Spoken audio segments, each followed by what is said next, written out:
Hello students, मैं Rakesh Dhasmana maths point में आपका स्वागत करता हूँ। Let us start.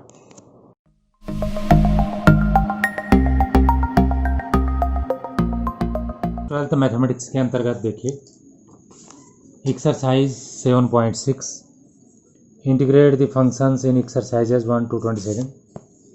तो ये आप देख लीजिए, क्वेश्चन आपके सामने। Choose the correct answer in exercises 23 and 24। ये दो ऑप्शन वाले हैं। अब क्वेश्चन ट्राई करते हैं। इसमें हम 18 to 24 करेंगे। Integral e to the power x into 1 + sin x upon 1 + cos x dx। तो ऊपर हम sin a का फॉर्मूला लगा देंगे, नीचे cos a का। तो sin a होता है 2 sin a cos a, अगर वो sin 2a है तो, और a है तो a/2 यहाँ पे आएगा। cos x होता है 2 cos square x/2 - 1, cos वाला फॉर्मूला। उसके बाद ये 1 और 1 कैंसिल आउट। ये जो अपॉन का 2 है वो बाहर लिख दिया। अब ये 1 upon cos square sec square हो जाएगा, और cos से cos कट जाएगा, एक cos बचेगा, sin अपॉन cos tan हो गया, और दोनों के साथ e⁻x मल्टीप्लाई में आ गया। अब ये जो है पहला वाला वैसे रहने दिया, क्योंकि ये tan का डिफ्रेंसिएशन यहाँ पे sec स्क्वायर है, तो इस टाइप के क्वेश्चन में ऐसे करना होता है। इसमें हमने फर्स्ट और सेकंड मान लिया। तो फॉर्मूला आपको याद होगा, मैं एक बार फिर लिख देता हूँ। फर्स्ट और सेकंड अगर हो तो first integral of second minus differentiation of first integral of second, और इन दोनों का जो रिजल्ट आया उस पूरे का integral. This is called integration by parts. वही कर दिया। फर्स्ट में ऐसे लिख दिया, इंटीग्रेशन ऑफ सेकंड e⁻x का e⁻x minus differentiation of first tan x का sec स्क्वायर x, लेकिन x/2 का 1/2 इंटीग्रल ऑफ सेकंड e⁻x का e⁻x और प्लस c। उसके बाद ये जो है 1/2 integral e⁻x sec square x dx, इसे करने की ज़रूरत नहीं है क्योंकि इससे कट गया। तो ये जो e⁻x और tan x/2 है वो बच गया, और प्लस c। एक क्वेश्चन तो ये। अब देखिए 19th question. Integral e⁻x into 1/x - 1/x square dx। इस टाइप के क्वेश्चन की पहचान ये होती है कि इनमें e⁻x पक्का होता है, और एक जो है वो दूसरे का डिफ्रेंशिएशन होता है। तो जिसको मैंने एक बोला उस पर फॉर्मूला लगाते हैं और दूसरे को वैसे रहने देते हैं। एनीवे, इस पे पार्ट्स लगाएंगे फर्स्ट और सेकंड। तो ये हो गया फर्स्ट 1/x वैसे लिख दिया, इंटीग्रेशन ऑफ सेकंड e⁻x का e⁻x minus differentiation of first 1/x का डिफ्रेंशिएशन करना है। तो x ऊपर जाएगा तो x⁻−1 हो जाएगा, पावर आगे आ जाएगी, x⁻−1 हो जाएगा। इंटीग्रेशन ऑफ सेकंड e⁻x का e⁻x ही हो जाएगा, और इसको मैं ऐसे लिख देते हैं। अब इसमें माइनस माइनस प्लस हो गया, x⁻−2 अपॉन में चला गया। अब ये एरे कट गए, और जो e⁻x/x और प्लस c है वो आंसर हो गया। अगला क्वेश्चन ये भी इसी पैटर्न वाला है जो ऊपर था। Integral x-3 e⁻x/x-1 3 e⁻x। इन क्वेश्चन की पहचान होती है, और इसमें दो फंक्शन और होते हैं जिनमें से एक जो है दूसरे का डिफरेंशिएशन होता है। तो यहाँ पे दिख नहीं रहा, उसको बनाना पड़ेगा। तो x-3 को लिख दिया, x-1 और -2 अलग अलग कर दिया। x-1 नीचे वाले को देख के लिखा। अब इसे सेपरेट कर दिया, x-1 अपॉन ये और 2 अपॉन ये। तो ये दो क्वेश्चन आपके सामने हो गए, दो पार्ट हो गए। अब x-1 से ये कट गया तो इसकी 2 ही पावर बची। अगर 1/x² का डिफरेंशिएशन करना होता है तो 1/x³ आता है माइनस में, 2 भी आता है इंटू में, वो अलग बात है। तो इसका मतलब इसका डिफरेंशिएशन आने की उम्मीद है, तो इसको फर्स्ट मान लेंगे और इसको सेकंड मान लेंगे, फिर इसमें पार्ट्स लगा देंगे। तो ये हो गया first integral of second e⁻x का e⁻x माइनस फॉर्मूले का माइनस डिफरेंशिएशन ऑफ फर्स्ट। ये 2 पावर ऊपर जाके -2 हो गए, तो पावर आगे आ गई डिफरेंशिएशन में, और x-1 की पावर एक और कम हो गई, -2 -1 हो गया। इंटीग्रेशन ऑफ सेकंड e⁻x का e⁻x आ गया, इसको वैसे लिख दिया है। अब ये माइनस माइनस प्लस हो गया, ये 2 हो गया, और ये जो है इसके जैसे कट गया, जो बाकी बचा वो आंसर आ गया।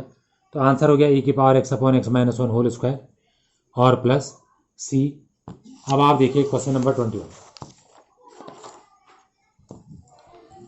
क्वेश्चन नंबर 21 में एक बात सीखने की है। मैं आपको शुरू से कहता था कि हर एक क्वेश्चन में आई लेके चलना चाहिए, तो उसकी ज़रूरत आज पड़ी। तो integral e⁻2x sin x dx, तो आई लेट पे ध्यान दीजिए। आइलेट के अकॉर्डिंग जो है ट्रिग्नोमेट्रिक पहले है और एक्सपोनेंशियल बाद में है, इसका मतलब e की पावर x पीछे होना चाहिए। अब इसमें पार्ट्स लगा लीजिए, तो ये हो गया first integral of second e की पावर 2x e की power 2x upon 2 minus differentiation of first sine x का cos x integral of second e की पावर 2x का e की power 2x upon 2 dx।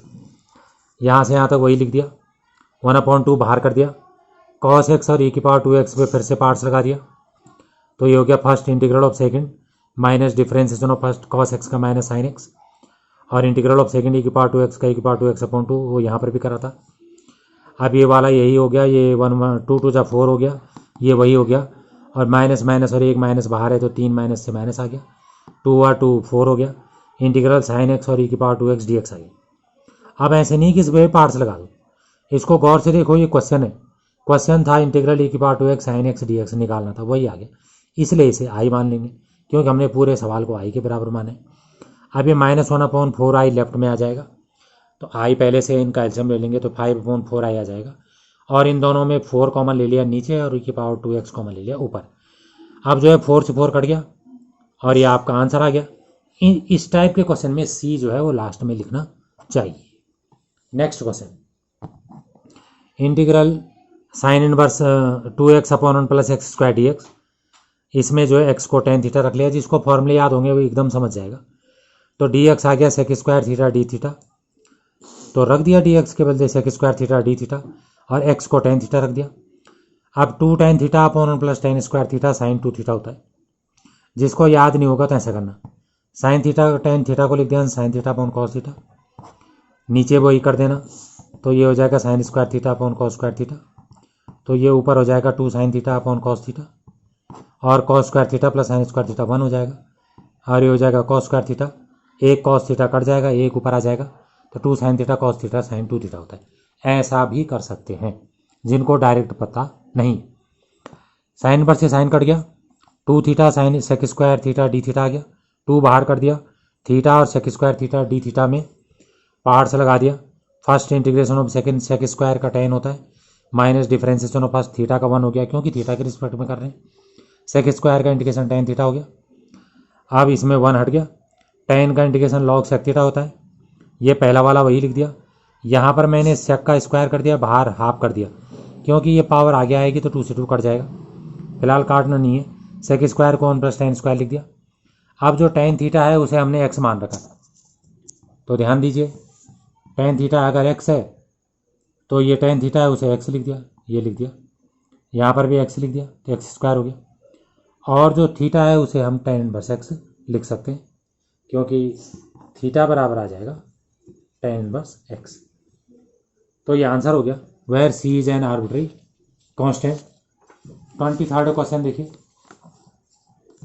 Integral X square E की power X cube D X cube को t मान लिया, 3x square D X D T हो गया, X square D X D T upon 3 हो गया, तो एक्स स्क्वायर डी एक्स हो गया डी टी अपॉन 3 बाहर है, बचा ई की पावर एक्स क्यूब टी है, ई की पावर टी, ई की पावर टी का टी होता है, ई की पावर टी होता है, ई की पावर टी का ई की पावर टी होता है टी के रिस्पेक्ट में, और टी की वैल्यू रख दी तो आंसर आ गया। अगला क्वेश्चन, इंटीग्रल ई की power x sec x into 1 plus tan x d x, bracket into कर दिया, ओपन कर दिया, तो सेक एक्स हो गया और सेक एक्स tan एक्स हो गया। सेक एक्स का differentiation sec x tan x होता है, इसलिए पीछे वाले को छोड़ देंगे, इस पर ट्राई करेंगे और पार्ट्स लगाएंगे। पार्ट्स एक बार फिर देख लीजिए, फर्स्ट और सेकंड जहाँ पर होते हैं तो होता है first integral of second minus differentiation of first integral of second और होल इंटीग्रल लगा दिया, फर्स्ट आ गया इंटीग्रल ऑफ सेकंड ई की पावर एक्स का ई की power X minus differentiation of first sec x का sec x tan X integration of second E की power x का ई की पावर एक्स, और ये वही लिख दिया। अब मेहनत नहीं करनी, ये इसे काट जाएगा और प्लस सी, तो आंसर आ गया ई की power x sec X plus C. Thanks. अगर आपको वीडियो पसंद आई हो तो इसे लाइक करें, शेयर करें, सब्सक्राइब करें, और लेटेस्ट वीडियो जानने के लिए बेल आइकन को प्रेस करें। और अगर आपका कोई डाउट हो तो फीडबैक में मुझे शेयर करें। थैंक्स।